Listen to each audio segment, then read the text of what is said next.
تو نماز پڑھتے ہوئے مجھے یہ احساس کیوں نہیں ہوتا کہ میں اس کائنات کے رب کے سامنے کھڑا ہوں؟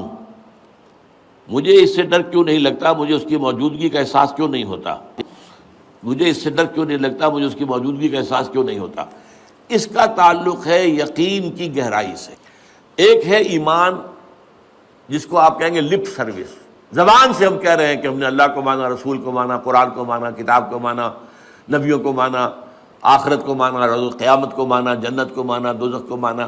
یہ ہے ایک سطح۔ ابھی آپ کا یقین دل میں قائم نہیں ہے۔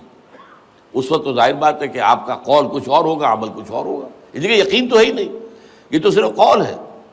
ذالک قولہم بافواہہم، اپنے منہ سے بات آپ نکال رہے ہیں صرف، لیکن یہ دل میں نہیں ہے۔ اچھا، اب دل میں اتر جانا بھی اس کے درجے ہیں۔ اس درجے اتر جانا کہ آپ ہر وقت یہ محسوس کریں کہ اللہ مجھے دیکھ رہا ہے، یہ ہوگا تو یقیناً پھر آپ کو نماز میں بھی لطف آئے گا۔ جیسا کہ قرآن میں آتا ہے فَإِنَّكَ بِأَعْيُنِنَا، اے نبی آپ ہماری نگاہوں میں ہیں، ہم آپ کو دیکھ رہے ہیں۔ جب بھی آپ مسلمانوں میں گھومتے پھرتے ہوتے ہیں اور تقلبک فی الساجدین، اور ان نمازیوں کو کے درمیان آپ دیکھتے ہیں کوئی کس حالت میں ہے۔ آپ رات کو آپ چکر لگایا کرتے تھے کہ کس کس گھر سے تہجد کے وقت قرآن پڑھنے کی آوازیں آ رہی ہیں، کہاں سے نہیں آ رہی ہیں، کون جو ہے میرا پیروکار جو ہے وہ تہجد پڑھ رہا ہے، کون نہیں پڑھ رہا ہے۔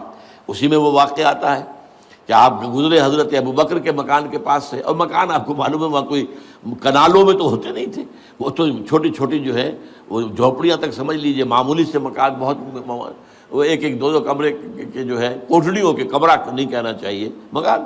تو ظاہر بات ہے اس کے اندر اگر کوئی شخص قرآن پڑھ رہا ہے تو باہر سے گزرنے والا سنے گا۔ تو حضرت ابوبکر کا آپ نے دیکھا کہ بہت آہستگی سے پڑھ رہے ہیں، حضرت عمر کو دیکھا کہ بڑے زور شور سے پڑھ رہے ہیں۔ تو اگلے دن صبح فجر کے بعد پوچھا کہ ابوبکر تم یہ اتنا آہستہ کیوں پڑھ رہے تھے؟ انہوں نے کہا میں اس کو سنا رہا تھا جو سنتا ہے۔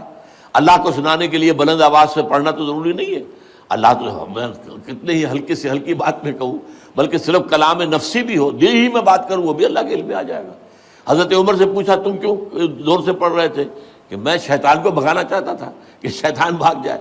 تو آپ نے کہا دونوں ٹھیک ہو، لیکن یہ اے ابوبکر تم ذرا اپنی آواز اونچی کرو، اور اے عمر تم ذرا اپنی آواز پست کرو، یعنی ایک معتدل پر تمہیں آ جانا چاہیے۔ تو یہ معاملہ ہوتا ہے اصل میں ایمان کی گہرائی کا۔ ایمان کی پھر آخری گہرائی وہ ہے کہ ایسا یقین ہو جائے کہ گویا کہ آپ خود اللہ کو دیکھ رہے ہیں۔